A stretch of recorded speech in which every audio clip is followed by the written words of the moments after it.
Oral questions. Questions orales. L'honorable chef de l'opposition. Nous avons besoin d'un plan pour sécurité et l'économie qui met le Canada d'abord.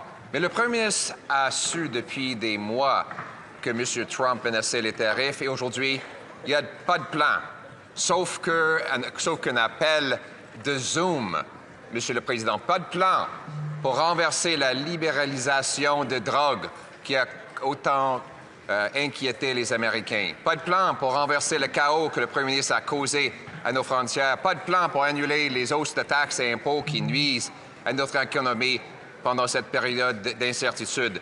Où est le plan pour mettre le Canada d'abord? Le très honorable premier ministre. Monsieur le Président, j'ai eu un bon appel avec Donald Trump hier soir pour souligner à quel point ça fait des années, des décennies que nous travaillons ensemble pour créer de la prospérité des deux côtés de la frontière. C'est qu'en travaillant ensemble qu'on peut régler des défis auxquels on fait face ensemble et créer de la croissance, de la prospérité pour nous tous. On va toujours défendre les emplois, les travailleurs canadiens. On va le faire avec une approche Équipe Canada qui va au-delà de la partisanerie parce qu'on sait c'est ça qui fonctionne quand on se rassemble. C'est pour ça que j'ai parlé hier soir avec les premiers ministres Ford et Legault et pourquoi on va continuer de travailler ensemble pour défendre. L'honorable chef de l'opposition. Mais apparemment, l'appel n'a pas fonctionné parce que quelques minutes plus tard, le président Trump a menacé les tarifs sur le Canada. Même chose avec le bois d'œuvre et le Buy America. 3 présidents, 9 ans, ce premier ministre n'a rien obtenu. Et maintenant, il a admis avoir brisé l'immigration. On sait par exemple qu'il y a 700 étudiants étrangers au Canada qui doivent quitter le pays d'ici à peu près 1 an. Ils peuvent aller vers le sud illégalement, causant une menace économique massive. C'est quoi le plan pour réparer l'immigration qu'il a brisée? Le très honorable premier ministre. Monsieur le Président, il y a des étudiants internationaux qui viennent de partout dans le monde pour étudier au Canada, qui sont ici pendant leurs études et à la fin de leurs études, ils retournent chez eux. C'est ce qui se passe dans la grande majorité des cas et on a des mesures pour faire des suivis si les gens choisissent de ne pas rentrer chez eux. On a un système d'immigration qui répond aux défis auxquels on est en train de vivre. C'est pour ça qu'on a ralenti le débit et on réduit l'immigration vers le Canada pour permettre à notre économie de rattraper. Ça fait partie d'un système d'immigration qui fonctionne, qui répond aux besoins du moment. L'honorable chef de l'opposition. We need a plan for economy and security that puts Canada first. But despite the fact the Prime Minister has known for years that Trump was threatening these tariffs, and for 3 weeks that President Trump had won the election, the only plan he has is a Zoom call. No plan to reverse his disastrous liberalization of drugs that have killed people and now threaten our borders. No plan to fix the broken borders that he caused. No plan to cancel the tax increases that will drive billions and many jobs away. Where's the plan to put Canada first? Le très honorable premier ministre. Speaker, instead of panicking and falling back on slogans like the Leader of the Opposition, we rolled up our sleeves and we're getting to work. We're working with all the premiers, pulling together in a Team Canada approach because that's how we defend Canadian jobs from coast to coast to coast. I spoke with Donald Trump yesterday evening, talked about how important it was for us to work together to solve some of the challenges we're facing as a continent, as countries, but also work to grow our economy, protect our workers on both sides of the border. This is the responsible, methodical approach we're taking as we move forward, while our opponent falls back on slogans and fear. The honourable Leader of the Opposition. He spoke with the incoming president, and moments later, Mr. Trump put out a tweet slapping a 25% tariff on Canada. So that worked about as well as the Prime Minister's efforts on Buy America and softwood lumber, which continue to be penalized, even though the previous Conservative government got both of those things lifted. Now move over to drugs. The Prime Minister's disastrous legalization and liberalization of drugs has the Americans worried, in addition to costing $47 200,000 deaths in Canada. Where's the plan to stop the drugs and keep our border open to trade? The Right Honourable Prime Minister.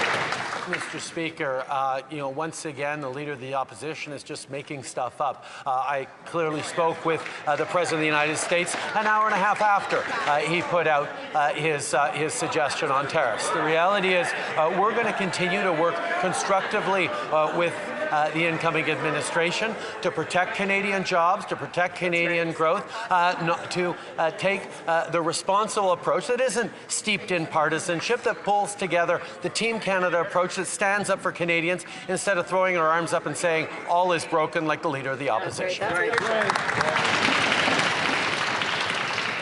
The Honourable Leader of the Opposition. Well, that's even worse.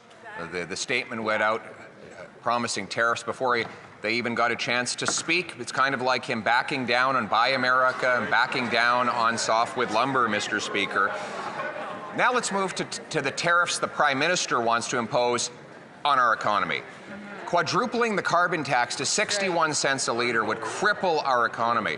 New tax increases on work and energy would do likewise, sending hundreds of billions of dollars south of the border. Now that Canadians are facing this economic crisis, will he at least cancel his plan to hike taxes so we can save jobs? The Right Honourable Prime Minister. Speaker, we see once again the Leader of the Opposition flailing and inventing stuff to try and fit his preferred attacks into his priorities. The reality is we're going to continue to work constructively with the incoming administration to do what Canada and the U.S. have always done, create prosperity together, protect jobs on both sides of the border as we grow the economy. When it comes to drugs, Mr. Speaker, we've taken serious steps on that and we'll continue to. If the Leader of the Opposition is suggesting he wants to recriminalize marijuana, let him just say that. That's right.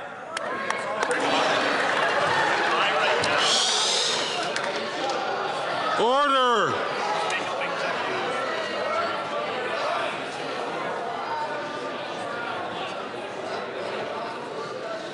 You're asking your caucus if that's right? Order. L'honorable député de Belleuil-Chambly. Monsieur le Président, les derniers jours et les dernières heures nous ont indiqué que nous allons traverser une période d'importante insécurité que nous allons vivre dans le Parlement pour des enjeux de commerce, de protectionnisme, de diatribes assez agressives dans le choix des mots. Et on suppose que c'est le moment pour rassurer des gens, pour rassembler des gens, pour donner un sentiment de sécurité, notamment économique. Et ça devrait s'appliquer d'abord aux gens les plus fragiles et les plus vulnérables de la société. Est-ce que le premier ministre veut considérer ajuster son projet de distribution de chèques de telle sorte que les retraités puissent avoir un sentiment de sécurité? Bravo! Le très honorable Premier ministre.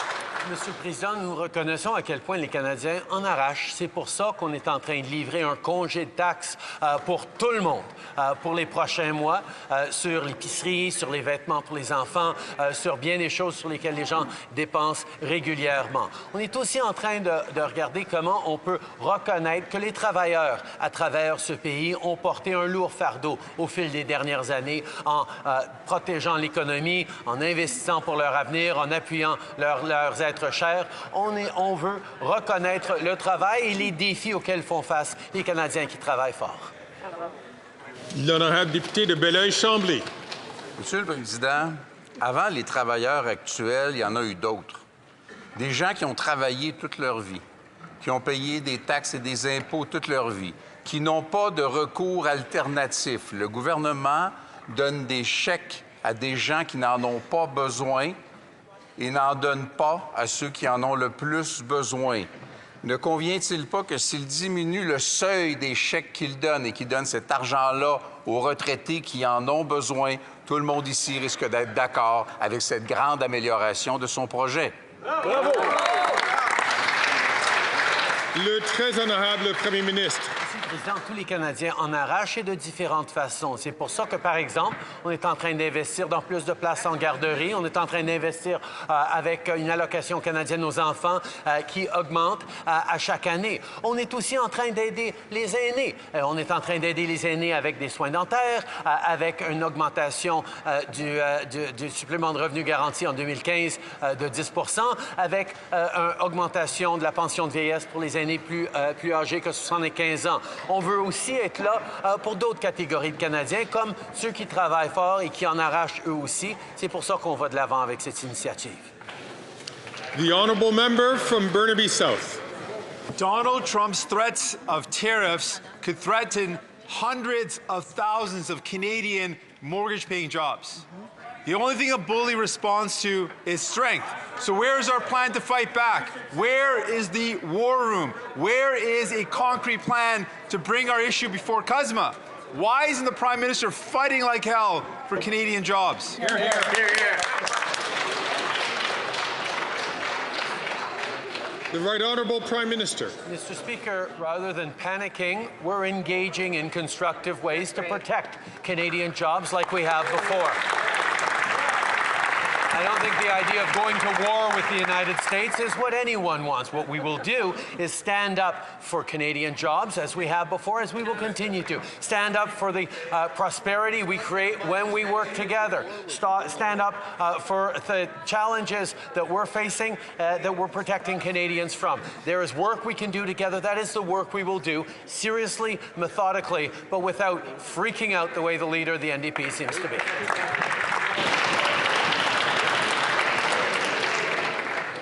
L'honorable député de Burnaby Sud. Canadians can't afford, if the government ignores this problem, they need to take it seriously. They can't afford another letdown. Les attaques de Trump n'étaient pas une surprise. On savait que ça s'en venait. Pourtant, le Premier ministre a préféré fermer les yeux et dire que tout allait bien. Des milliers d'emplois sont en jeu. Pourquoi est-ce qu'il est resté les bras croisés face à la menace de Donald Trump? Bravo. Le très honorable Premier ministre. Monsieur le Président, de prendre au sérieux la défense de l'économie canadienne, c'est pas de partir en panique ou en peur, c'est de défendre les principes qui veulent que nous réussissons les mieux en Amérique du Nord quand nous travaillons ensemble. On va travailler avec l'administration américaine pour répondre les défis, les différends auxquels nous faisons face tous les deux en tant que pays et nous allons travailler ensemble pour créer de la prospérité pour nos travailleurs, pour défendre nos travailleurs comme on l'a déjà fait, comme on le fera dans l'avenir. C'est pas le temps de paniquer, Monsieur le Président, c'est le temps de travailler fort et c'est exactement ce que nous faisons. The honourable member from Regina Capel. We need a Canada First plan to fix what the Prime Minister has broken. The first time he went head-to-head with Trump, the Prime Minister was forced into accepting humiliating concessions on agriculture, steel tariffs, and on Buy American. And that was when Canada had a stronger position thanks to a decade of low-tax, pro-job, conservative policies. After 9 years of economic vandalism, though, he's put Canada in an extremely vulnerable position. Per capita GDP is now lower than 9 years ago. Canada has the most indebted household amongst our trading partners. We have the worst housing inflation, and food prices have risen 37% here, faster here than in the U.S. Now that he's negotiating a position of weakness, why should Canadians expect anything different? The Honourable Parliamentary Secretary to the Minister for Export Promotion and International Trade. Mr. Speaker, I want to be clear. We will always be there to protect Canadian workers and Canadian businesses. We have been there for Canadians before when we renegotiated NAFTA. I remind the member opposite that it was the Conservatives who wanted us to capitulate during that time. But we stood strong, and that's a testament to the facts. Canada-U.S. trade is at an all-time high last year of $1.3 trillion. Canada places the highest priority on trade and the integrity of our shared border. Mr. Speaker, we look forward to working with the incoming administration. The honourable member for Regina Capel. It was that Prime Minister that was forced to accept humiliating concession after concession. And now he's kneecapped Canada's economy. He's slapped a massive carbon tax here while the U.S. doesn't have one at all. Yep. He's raising taxes on investing in Canada while the U.S. is fighting to attract investment there. Exactly. He's imposed a production cap on Canadian energy, meaning Canada will produce less of what the U.S. needs to buy. Yep. There are less than 60 days left to act. It's time for the Prime Minister to put aside his partisanship, his ideology, and his ego. Will he strengthen Canada's position by cancelling his carbon tax and all tax hikes on jobs and investments? The Honourable Minister for Innovation. Mr. Speaker, will take no lessons from the Conservative. Their strategy, Mr. Speaker, last time was to capitulate. On this side of the House, as the Prime Minister said, Mr. Speaker, is to take that seriously and methodically. Mr. Speaker, we have been engaging with our U.S. partner on three key things. The first one is security. Security of the border, security of the North and the Arctic, resilient supply chain when it comes to semiconductors, when it comes to critical minerals, when it comes to energy, and put forward a growth plan for North America, Mr. Speaker. On this side of the House, we'll fight for Canadians, we'll fight for industry, we'll fight for our country, Mr. Speaker.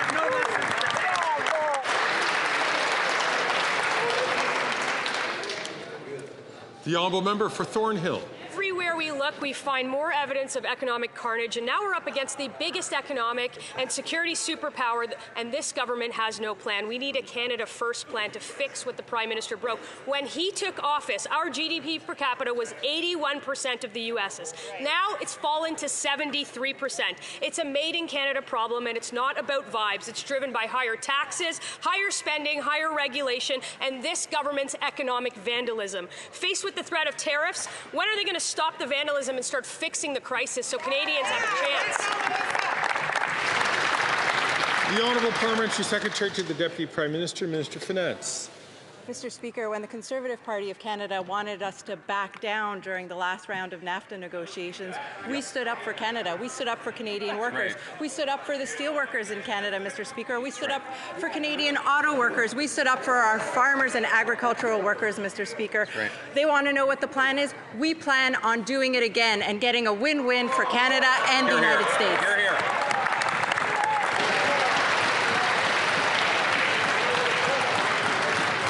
The Honourable Member for Thornhill. Mr. Speaker, they backed down themselves last time, and Canada has become poorer since then than Alabama. That's not a record that anybody should be proud of.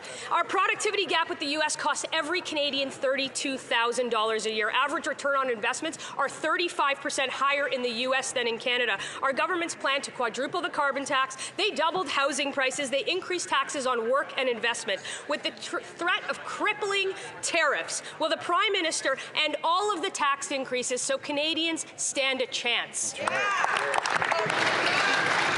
The Honourable Parliamentary Secretary to the Deputy Prime Minister and Minister of Finance.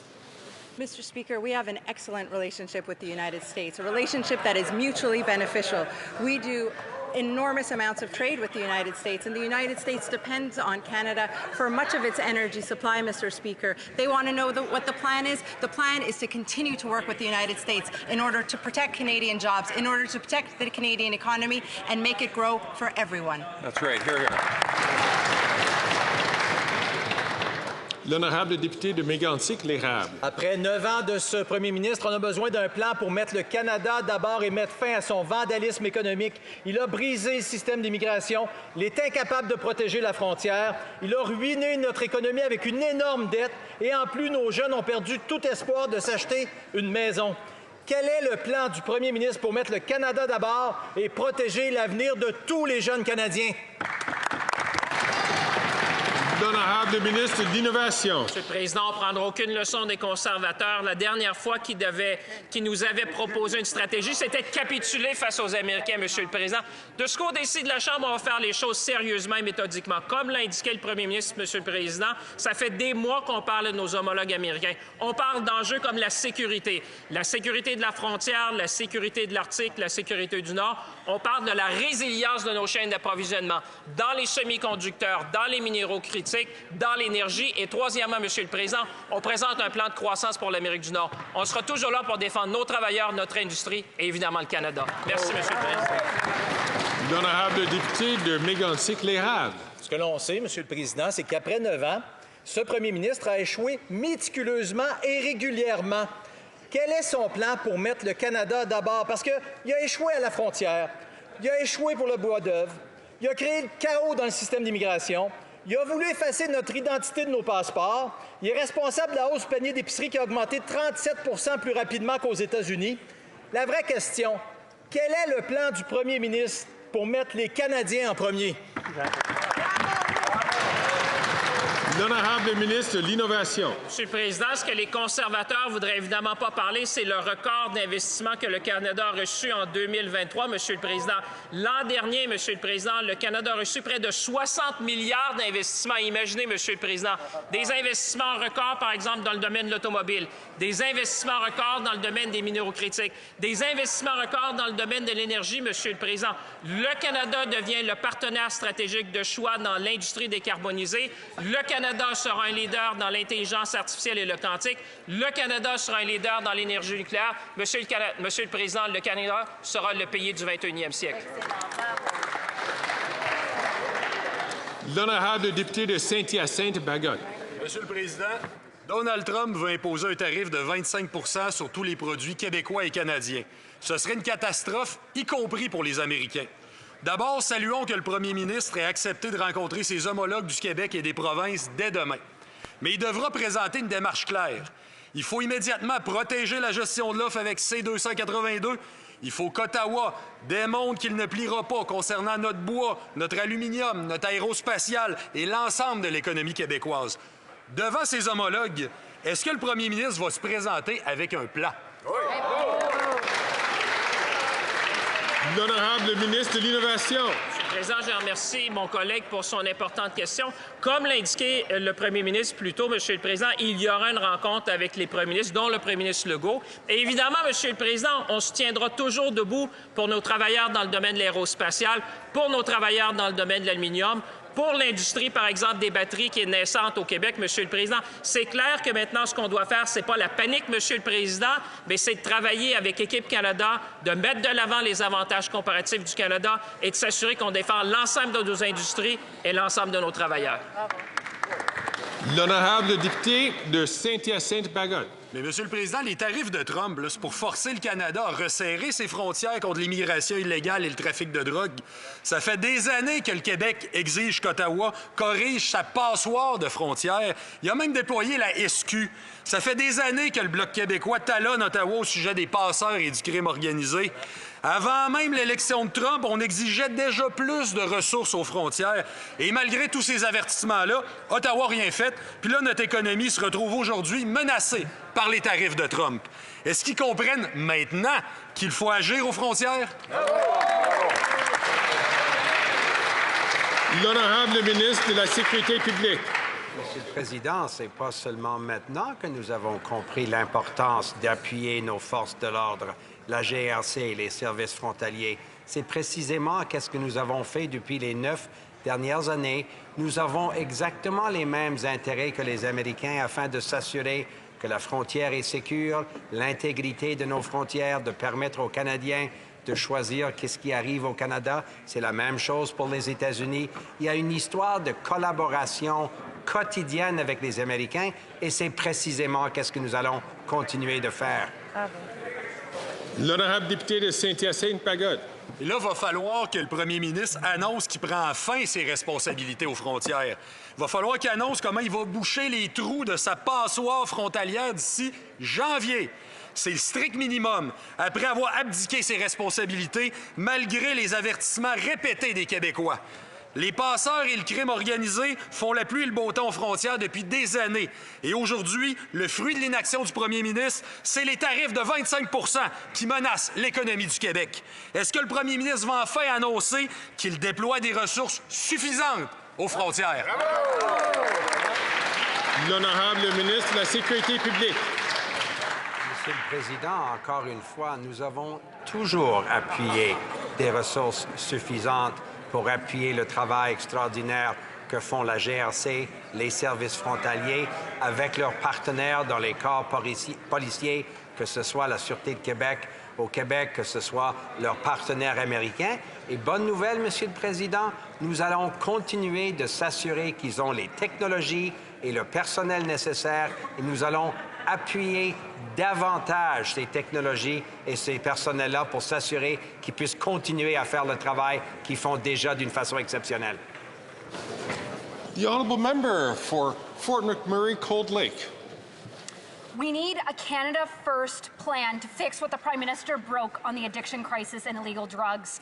47,000 Canadians have died under this Prime Minister's watch. That's more than we lost in the Second World War. We need to fully reverse his liberalization of drugs that kills our people and threatens our borders. We need to secure our borders against the importation of chemical precursors that make fentanyl and other deadly drugs. Criminals are taking advantage of our drug policies and cooking fentanyl ready for export. Will the Prime Minister finally admit his policies have failed and end his insane drug policies?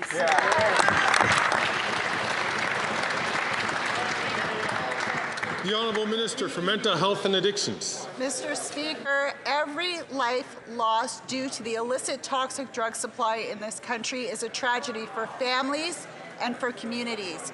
Mr. Speaker, on this side of the House, we've invested over $1 billion in treatment, prevention, harm reduction to save lives. We've worked with our U.S. counterparts on precursors, and we will continue to do the work to save lives based on evidence, based on health care, and based on protecting those who need help the most. We will not look away, Mr. Speaker. We are here to protect those who need our help. Bravo. The Honourable Member for Fort McMurray Cold Lake. That's not a plan. We need a Canada First plan to fix what the Prime Minister broke on the addiction crisis and illegal drugs. There's been a 200% annual increase in drug deaths under his watch. We need to fully reverse his liberalization of drugs, ban the drugs, prosecute every trafficker, secure our borders against drugs and chemical precursors that are making fentanyl and other deadly drugs. We need treatment and recovery so we can bring our loved ones home drug-free. Will the Prime Minister finally act in the interest of Canadians and fully reverse course on his radical liberalization of drugs? Hear, hear. The Honourable Minister for Mental Health and Addictions. Mr. Speaker, on this side of the House, we will lead with compassion, we will lead with health care, and we will lead with evidence. Mr. Speaker, since 2015, we have been investing in the treatments and the pathway that means the most to those whose lives we need to save. On that side of the House, Mr. Speaker, they cut the drug treatment fund by 2/3. When they cut the CBSA, they cut the drug checking laboratories. They don't protect Canadians, they don't address the illicit drug supply, and they don't understand that people need health care and help, and they need our compassion. Shame on them, Mr. Speaker.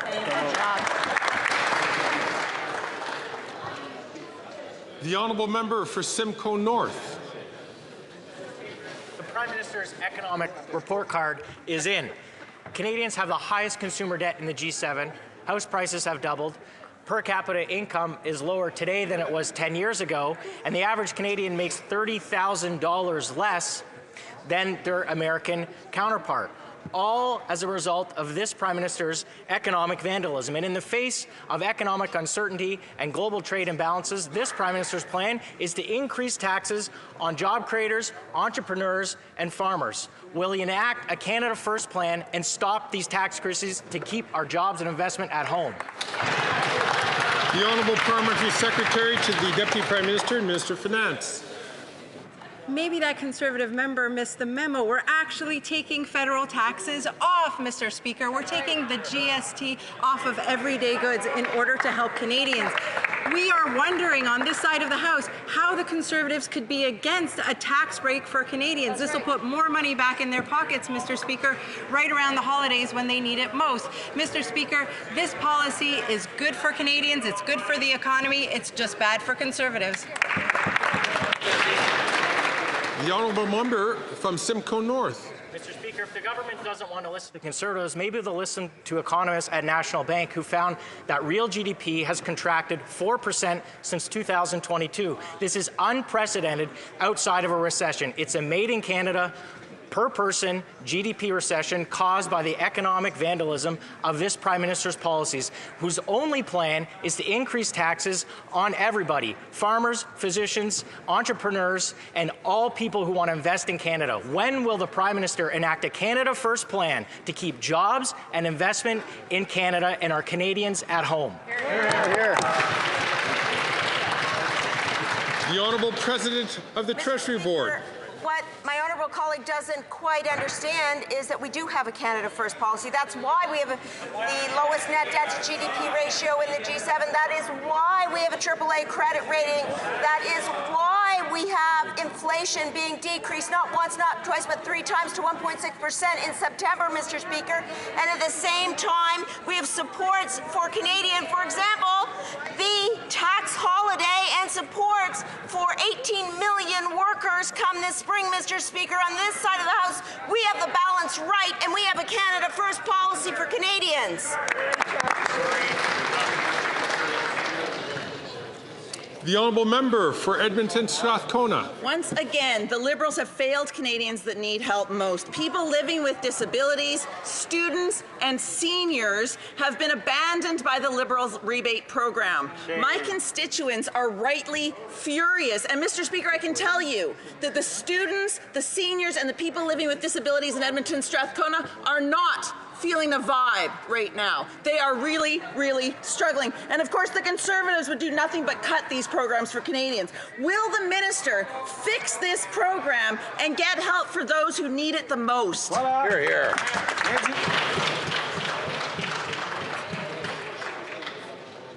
The Honourable Parliamentary Secretary to the Minister of Finance. Mr. Speaker, the GST holiday will apply to everybody. All Canadians will benefit from this tax break, Mr. Speaker. But one of the things that I really take issue with is the insinuation that people with disabilities aren't working, Mr. Speaker. 62% of people in Canada with disabilities are working and will benefit from the check. There are 1 million seniors in Canada that are working and will benefit from this check, Mr. Speaker. Canadians are working hard and they deserve a break. The honourable member for Courtenay Alberni. That's not all Canadians, Mr. Speaker. Seniors and students in Courtenay Alberni are being left high and dry with the high cost of living. They're living on tight budgets and deserve a helping hand. Instead of helping, the Liberals decided to exclude seniors and students from their $250 rebate. They're letting people down again. Conservatives, they only want tax breaks for their rich CEO donors and big corporations who gouge Canadians at the grocery till. Will the Liberals fix their mistake and ensure seniors, persons with disabilities, and students get the rebate? Yes. The Honourable Parliamentary Secretary to the Deputy Prime Minister, Minister of Finance. Again, Mr. Speaker, I take issue with the insinuation that persons with disabilities don't work in this country. 62% of persons with disabilities will benefit from this rebate because they are working hard. Over 1 million seniors right across Canada are working and will benefit from this check, Mr. Speaker. And all Canadians, without exception, are going to benefit from the tax holiday that we just announced. We're there for Canadians and will always be there to have their back. The honourable member for Kitchener-Conestoga. Mr. Speaker, the Conservatives spend their time amplifying anger and fanning the flames of division without offering specific solutions. In contrast, last week our government announced measures to support Canadians during the holiday season and into the new year. Could the President of the Treasury Board provide more details about our plan to help Canadians save money this holiday season and beyond?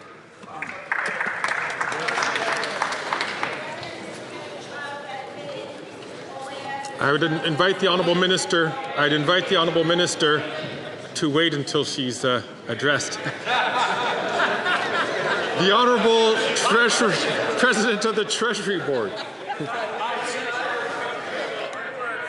Mr. Speaker, whether it is $10 a day childcare, increases to GIS and OAS, or the Canada Child Benefit, on this side of the House, we are always there to support Canadians. For example, with last week's announcement of a tax holiday on essential goods, clothing, diaper, food, Mr. Speaker, as well as cash back for 18 million workers, Mr. Speaker. While the Conservatives play partisan games, what we have to say is we have no idea whether their members actually would support this measure because they're not allowed to let us know.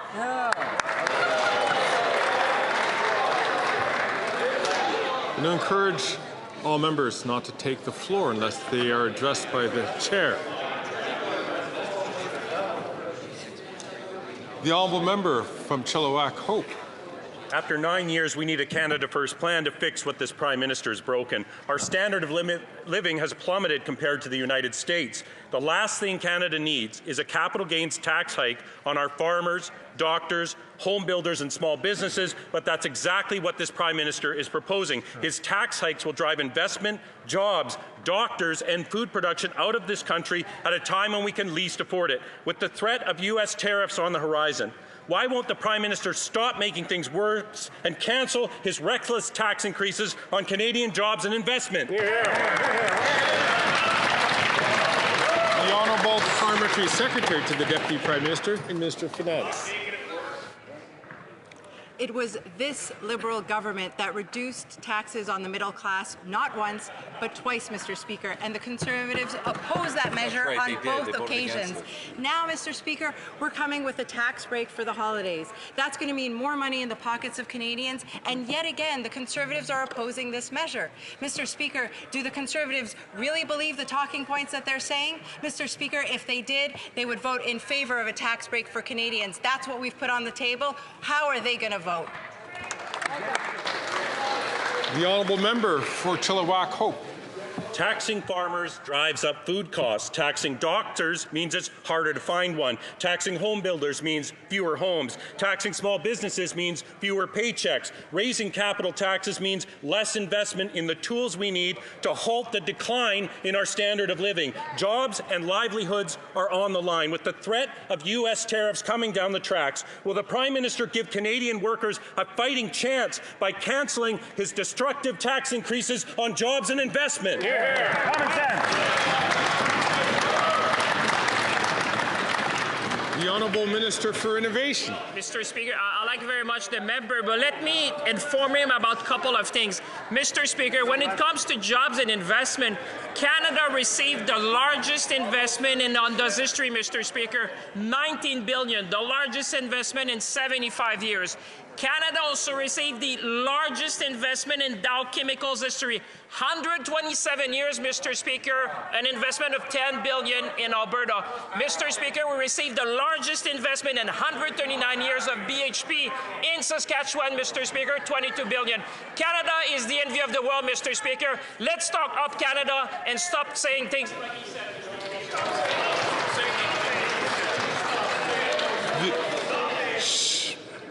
The Honourable Member for Oxford.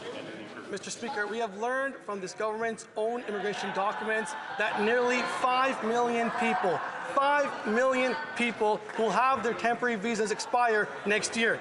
The Minister of Immigration was asked for his plan in committee yesterday, but he had no plan. Can the Prime Minister correct his minister and tell us his plan to enforce and ensure that the nearly 5 million people that leave Canada when their visas expire next year?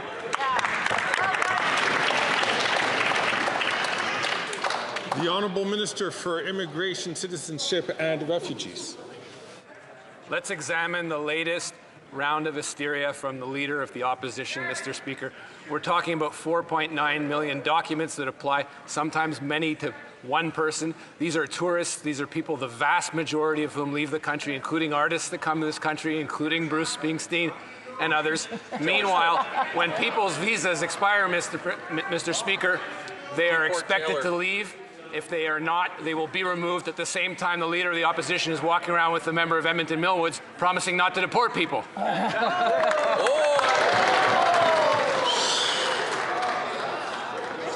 The Honourable Member for Oxford. Mr. Speaker, again, there's no plan from this minister. And after 9 years of breaking our immigration system, his plan is to ask them to leave nicely.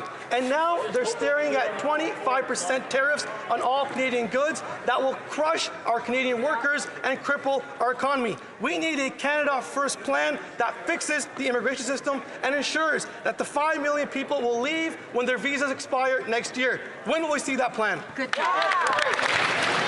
The Honourable Minister of Immigration, Citizenship and Refugees. Mr. Speaker, again, we see now the Conservatives' rollover first program.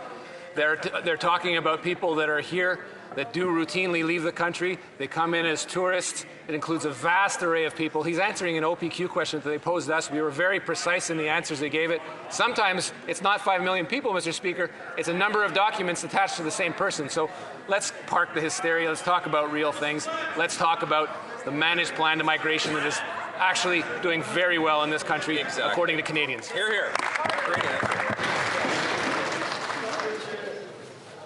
L'honorable député de Rivière-du-Nord. Bon timing aujourd'hui pour s'attaquer au crime organisé dans nos villes et à nos frontières, Monsieur le Président. Attaquons les bandits là où ça fait mal, le portefeuille. Le Bloc québécois a déposé ce matin le projet de loi C-420 pour établir un registre des organisations criminelles. Surtout, nous proposons d'inverser le fardeau de preuve sur les revenus de la criminalité. Nous proposons de permettre aux forces de l'ordre de geler ou saisir les biens des membres de gangs s'ils sont incapables de prouver qu'ils n'ont pas été acquis grâce au crime.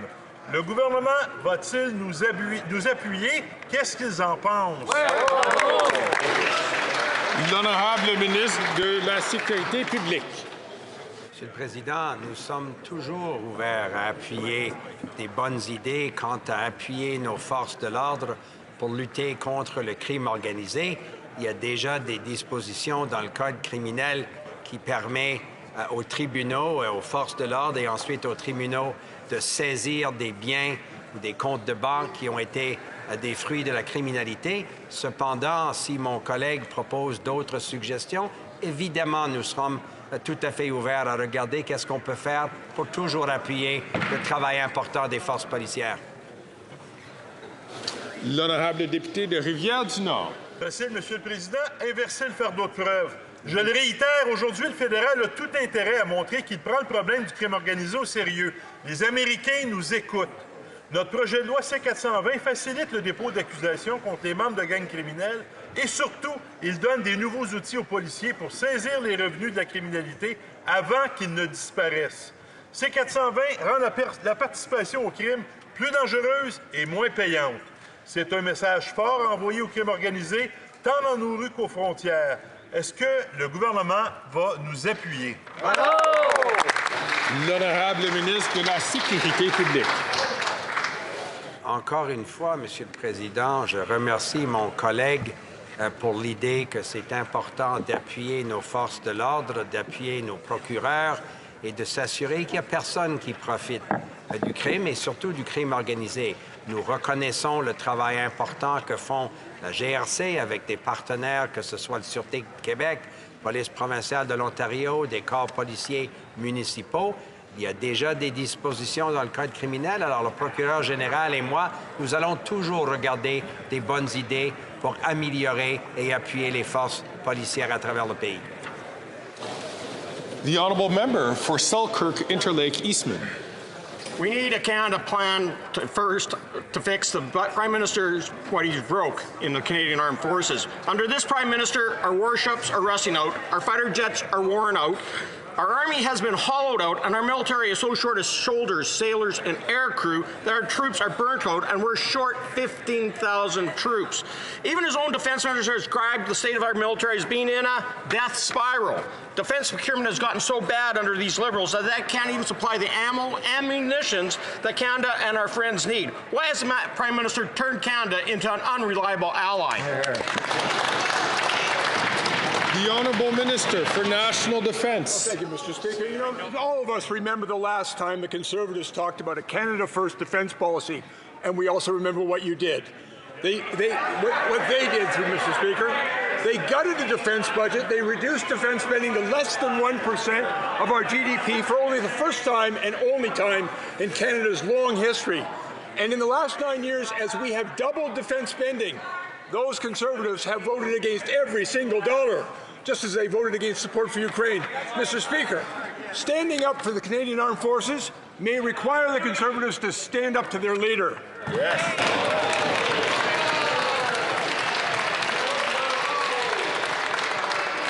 The honourable member for Selkirk Interlake Eastman. Well, we know, Mr. Speaker, that this minister loves to fudge the numbers, and in reality, the former Conservative government bought 5 C-17 Globemasters, 17 new Hercs, 15 Chinook helicopters, 100 Leopard tanks, modernized the Auroras and Halifax-class frigates, and fought alongside our American allies against ISIS and the Taliban.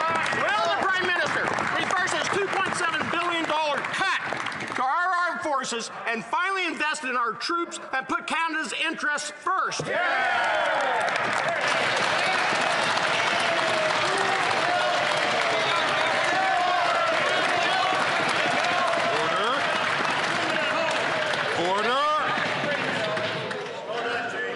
The Honourable Minister for National Defence. And we also remember when the conflict in Afghanistan ended, they gutted the defence budget, took $2.5 billion away from it, and reduced it for the only time in our history to less than 1%. Mr. Speaker, I have many conversations with members of the Canadian Armed Forces, and they have never told me what they need is another vacuous slogan. What they said is that they need real investment in ships, and in planes, and in infrastructure, and most importantly, in our people. And every time we have come before this House and asked for the money for those investments and for those people, they voted against it.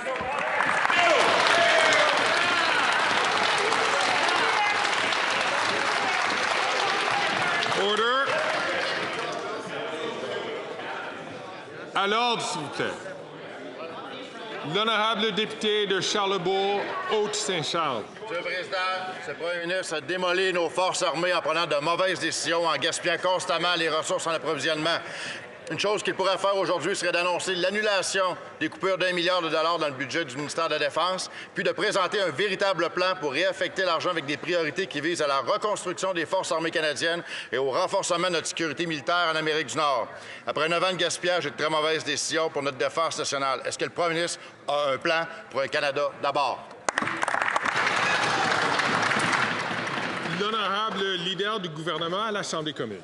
Mr. Speaker, the Minister of Defence very clearly outlined our plan to support the Canadian Armed Forces and our plan for investment. But what we know, Mr. Speaker, is that when it comes time to stand up for our allies and to stand up for what we care about in the world, the Conservative members of Parliament stand down. When it came to supporting Ukraine last year with the Canadian Free Trade Agreement with Ukraine, what did they do? They voted against it, Mr. Speaker. They delayed it in the House of Commons. Mr. Speaker, on this side of the House, we actually stand for the values that we care about, and we stand up for people that we care about. We don't just sit down and stand down because our leader told us so. Thank you, Mr. Speaker.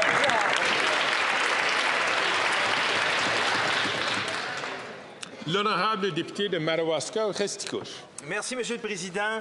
Le temps des fêtes approche à grands pas et nous le savons, il s'agit souvent là d'une période de l'année très coûteuse pour les Canadiens. Même si les mesures de notre gouvernement ont maintenu notre économie dans une situation enviable par rapport aux pays du G7, ils ont réussi à rabaisser l'inflation et le taux d'intérêt, beaucoup de ménages connaissent encore des défis à joindre les deux bouts. Du moins, c'est ce que nous entendons dans nos circonscriptions.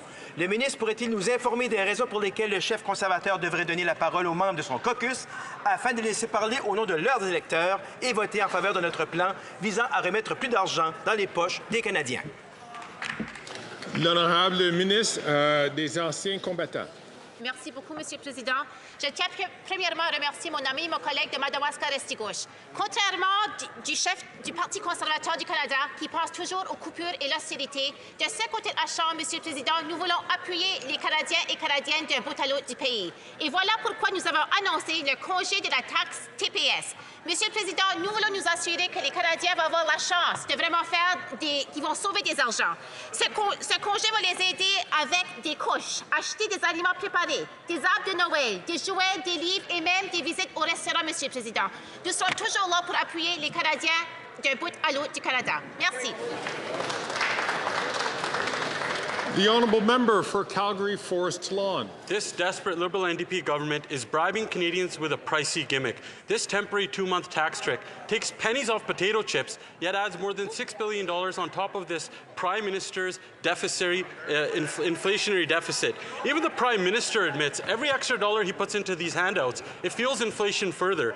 Instead of pennies off Pringles, call a carbon tax election now, so common sense Conservatives can axe the tax for good. The Honourable Parliamentary Secretary to the Deputy Prime Minister and Minister of Finance. This Liberal government reduced taxes on the middle class on 2 occasions, and the Conservative voted against it. Now we're giving a tax break, a tax holiday to all Canadians at a time when they need it most, Mr. Speaker, and the Conservatives are calling it a gimmick. Actually, the Conservative leader is trying to play the Grinch that stole Christmas, Mr. Speaker. We know that this is good policy. It's good for Canadians. It's good for the economy. It's good for our small businesses. It's just bad for the Conservatives. The Honourable Member for Calgary, Forest Lawn. While scurvy makes a comeback, that member's bragging about taking taxes off of candy and booze. While 2 million Canadians are visiting a food bank in a single month, and 1 in 4 Canadians are skipping meals because of this Prime Minister's carbon tax scam that's making Canadians poorer, the Finance Minister says they're just having a vibe session, that she can fix it by taking pennies off of cheese puffs. If Liberals really want to feel the vibe of Canadians, call a carbon tax election so we can axe the tax for good instead of taking chump change off of chips.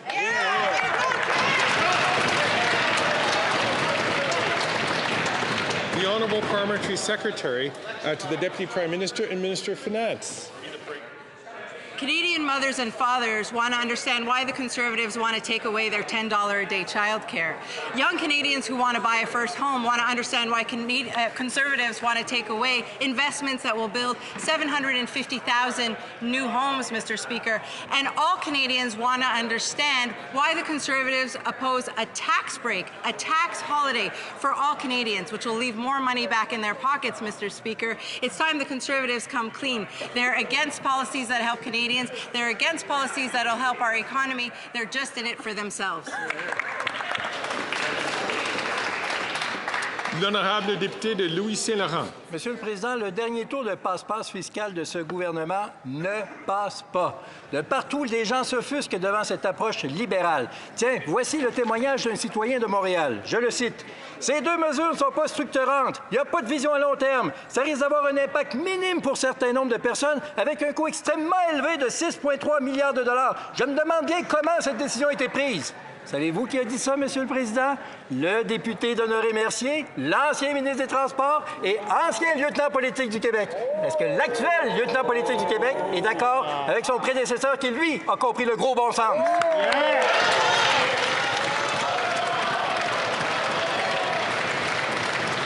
L'honorable secrétaire parlementaire, la vice-première ministre et ministre des Finances. Avec ces conservateurs-là, c'est toujours la partisanerie en premier puis les Canadiens en dernier, Monsieur le Président. Encore une fois, les conservateurs s'opposent à aider les Canadiens. On sait que le congé taxe va laisser plus d'argent dans le poche des Canadiens, Monsieur le Président, puis les conservateurs s'y opposent. Ils se sont opposés quand on a baissé les impôts pour la classe moyenne. Ils s'opposent encore une fois quand on veut enlever la taxe sur les produits de tous les jours. Ça n'a pas de bon sens.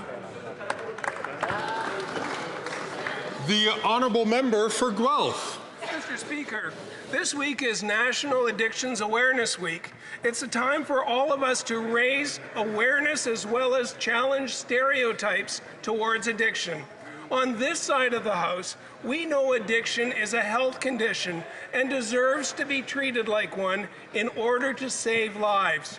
Can the Minister of Mental Health and Addictions share some of the ways our government is helping those in need?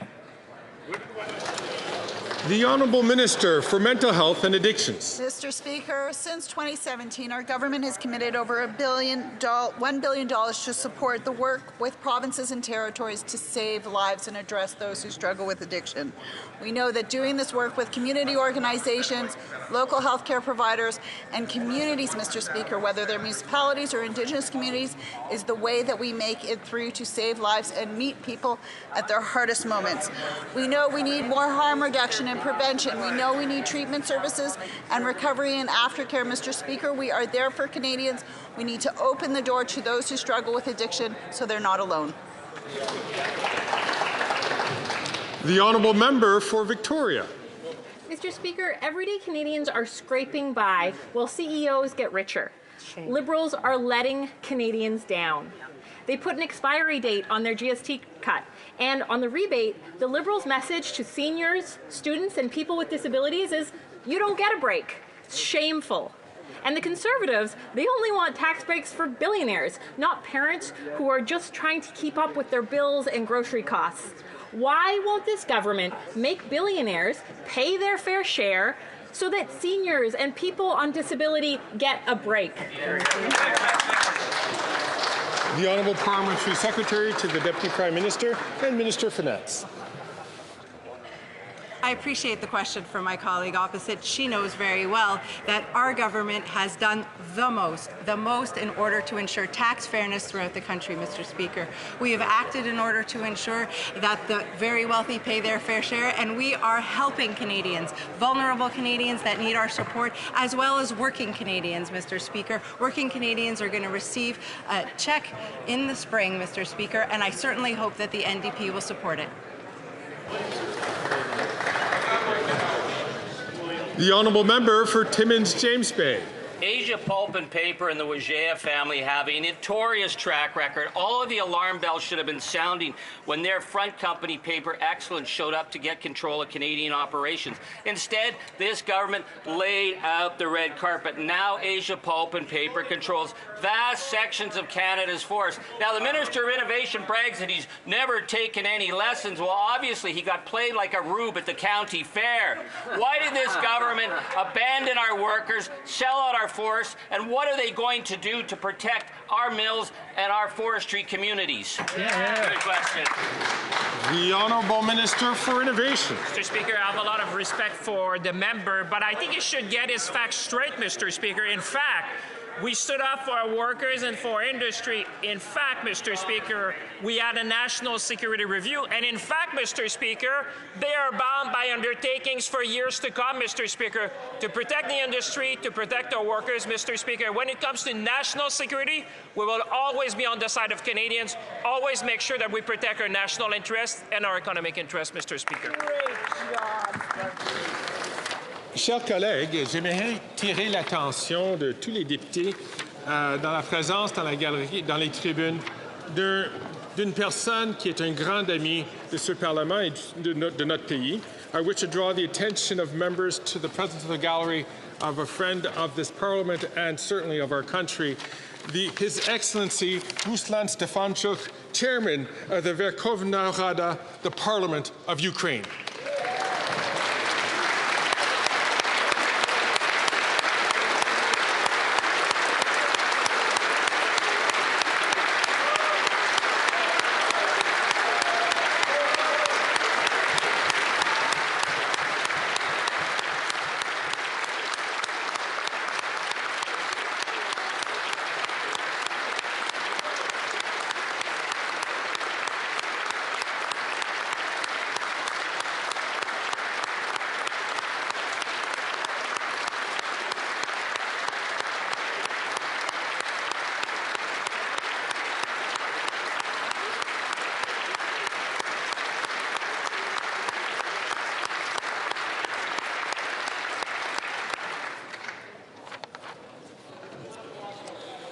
It being 3:16, the House will now proceed to the taking of the deferred recorded division on the motion to concur the 37th report of the Standing Committee on Public Accounts. Call in the members.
was going to say, sorry.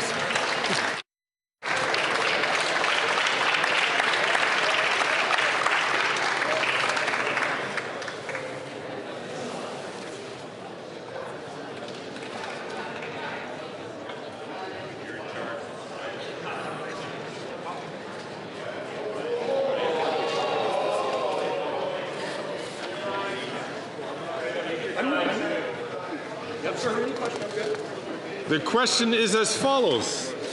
Mr. Genuis, seconded by Mr. McCauley, moved that the 37th report of the Standing Committee on Public Accounts presented on Friday, March 22nd, 2024, be concurred in. The 10-minute period for members voting electronically has started, and the House will now proceed to the vote for members participating in person. All those in favour of the motion will please now rise. Ms. Gould. Ms. Gould. Mr. Holland. Mr. Holland. Mr. Leblanc. Monsieur Leblanc. Ms. Hutchings. Ms. Hutchings. Ms. Tassie. Ms. Tassie. Mr. Varani. Mr. Varani. Ms. Sachs. Ms. Sachs. Ms. Suds. Ms. Suds. Ms. Murray. Ms. Murray. Ms. Scrow. Ms. Scrow. Mr. Scarpaleggia. Mr. Scarpaleggia. Mr. Casey. Mr. Casey. Mr. Vandal. Mr. Vandal. Ms. Cara. Ms. Cara. Ms. Qualtrough. Ms. Qualtrough. Ms. Sahota. Ms. Sahota. Madame Bibot. Madame Bibot. Ms. Jacek. Ms. Jacek. Mr. Dollywall. Mr. Dollywall. Monsieur Arsenault. Monsieur Arsenault. Mr. Oliphant. Mr. Oliphant. Mr. Gerritsen. Mr. Gerritsen. Mr. Lamoureux. Mr. Lamoureux. Madame Fortier. Madame Fortier. Mr. Fragascatos. Mr. Fragascatos. Mr. Bruson. Mr. Bruson. Mr. Vancouverden. Mr. Vancouverden. Mr. May Cambridge. Mr. May Cambridge. Ms. Zarowitz. Ms. Zarowitz. Mr. Hardy. Mr. Hardy. Monsieur Yacono. Monsieur Yacono. Mr. Sidhu Brampton East. Mr. Sidhu Brampton East. Mr. Badaway. Mr. Badaway. Mr. Sousa. Mr. Sousa. Mr. Duguid. Mr. Duguid. Mrs. Atwin. Mrs. Atwin. Mr. Housefather. Mr. Housefather. Mr. Kellaway. Mr. Kellaway. Ms. Vandenbelt. Ms. Vandenbelt. Madame Koutrakis. Madame Koutrakis. Madame Brière. Madame Brière. Mr. McDonald Avalon. Mr. McDonald Avalon. Mr. McKinnon Coquitlam Port Coquitlam. Mr. McKinnon Coquitlam Port Coquitlam. Mr. Morrissey. Mr. Morrissey. Mr. Sorbera. Mr. Sorbera. Ms. Hefner. Ms. Hefner. Mr. Turnbull. Mr. Turnbull. Mr. Nur Mohammed. Mr. Nur Mohammed. Mr. Chang. Mr. Chang. Mr. Rogers. Mr. Rogers. Ms. Yip. Ms. Yip. Ms. Latanzio. Ms. Latanzio. Mr. Lewis Kitchener-Conestoga. Mr. Lewis Kitchener-Conestoga. Mr. Van Bynen. Mr. Van Bynen. Mr. Baines. Mr. Baines. Madame Chatel. Madame Chatel. Mr. Coteau. Mr. Coteau. Mr. Gahir. Mr. Gahir. Madame Lapointe. Madame Lapointe. Ms. Taylor-Roy. Ms. Taylor-Roy. Ms. Thompson. Ms. Thompson. Mr. Bazan. Mr. Bazan. Mr. Williams. Mr. Williams. Mr. Perkins. Mr. Perkins. Mr. Deltel. Monsieur Deltel. Mrs. Stubbs. Mrs. Stubbs. Mr. Paulus. Monsieur Paulus. Miss Lewis Haldeman Norfolk. Miss Lewis Haldeman Norfolk. Ms. Gray. Mrs. Gray. Mr. Barlow. Mr. Barlow. Mr. Ellis. Mr. Ellis. Mr. Kelly. Mr. Kelly. Mr. Baldinelli. Mr. Baldinelli. Mr. Cooper. Mr. Cooper. Mr. Kimmich. Mr. Kimmich. Mr. Jennis. Mr. Jennis. Mr. Small. Mr. Small. Monsieur Beltud. Monsieur Berthold. Mr. Workington. Mr. Workington. Mr. Abu Taif. Mr. Abu Taif. Mrs. Kuzi. Mrs. Kuzi. Mr. Seaback. Mr. Seaback. Ms. Ferrari. Ms. Ferrari. Mrs. Block. Mrs. Block. Mr. Stewart, Miramichi Grand Lake. Mr. Stewart, Miramichi Grand Lake. Mr. Viss. Mr. Viss. Mr. Macaulay Edmonton West. Mr. Macaulay Edmonton West. Mr. Straw. Mr. Straw. Mr. Brassard. Mr. Brassard. Mrs. Goodrich. Mrs. Goodrich. Mr. Moore. Mr. Moore. Mr. Aitchison. Mr. Aitchison. Mr. Godin. Mr. Godin. Mr. Hoback. Mr. Hoback. Mrs. Roberts. Mrs. Roberts. Mr. Malillo. Mr. Malillo. Mr. Tucker. Mr. Tucker. Mr. Canna. Mr. Canna. Mrs. Cramp-Nyman. Mrs. Cramp-Nyman. Madame Viang. Madame Viang. Mr. Patzer. Mr. Patzer. Mrs. Gallant. Mrs. Gallant. Mr. Muse. Mr. Muse. Mr. Redekop. Mr. Redekop. Mr. Van Popta. Mr. Van Popta. Mr. Steinley. Mr. Steinley. Ms. Rude. Ms. Rude. Monsieur Généreux. Monsieur Généreux. Mr. Genereux. Mr. Genereux. Mr. Lobb. Mr. Lobb. Mr. Mazer. Mr. Mazer. Monsieur Martel. Monsieur Martel. Mr. Caputo. Mr. Caputo. Mr. Epp. Mr. Epp. Mr. Zimmer. Mr. Zimmer. Mr. Dreeshen. Mr. Dreeshen. Mr. Majumdar. Mr. Majumdar. Mr. Tolmie. Mr. Tolmie. Mr. Albus. Mr. Albus. Mr. Bragdon. Mr. Bragdon. Mr. Allison. Mr. Allison. Mr. Dalton. Mr. Dalton. Mrs. Falk Battleford Lloydminster. Mrs. Falk Battleford Lloydminster. Mr. McLean. Mr. McLean. Mr. Weber. Mr. Weber. Mr. McGuire. Mr. McGuire. Mr. Shields. Mr. Shields. Mr. Motts. Mr. Motts. Mr. Arnold. Mr. Arnold. Monsieur d'Entremont. Monsieur d'Entremont. Mr. Morrison. Mr. Morrison. Mr. Soroka. Mr. Soroka. Mrs. Vecchio. Mrs. Vecchio. Mr. Carey. Mr. Carey. Mr. Vierson. Mr. Vierson. Mr. Fast. Mr. Fast. Mr. Kitchen. Mr. Kitchen. Mr. Stewart, Toronto St. Paul's. Mr. Stewart, Toronto St. Paul's. Monsieur Terrien. Monsieur Terrien. Madame Gill. Madame Gill. Madame de Bellefeuille. Madame de Bellefeuille. Madame Gaudreau. Madame Gaudreau. Madame Larouche. Madame Larouche. Madame Vignola. Madame Vignola. À retour, Monsieur Barcelot-Duval. Monsieur Barcelot-Duval. Madame Posé. Madame Posé. Monsieur Lemire. Monsieur Lemire. Madame Saint-Clair-Degagné. Madame Saint-Clair-Degagné. Madame Desbiens. Madame Desbiens. Madame Bérubé. Madame Bérubé. Mr. Julian. Mr. Julian. Ms. Matheson. Miss Matheson. Mr. Johns. Mr. Johns. Ms. McPherson. Miss McPherson. Ms. Idlout. Miss Idlout. Ms. Gazan. Miss Gazan. Mr. McGregor. Mr. McGregor. Ms. Dance. Miss Dance. Mr. Backrack. Mr. Backrack. Monsieur Bouleris. Mr. Bouleris.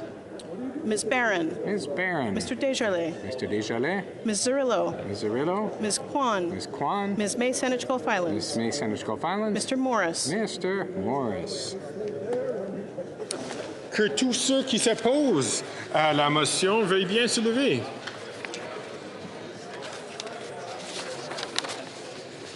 La Chambre attendra maintenant la fin de la période de vote électronique avant de poursuivre ses travaux.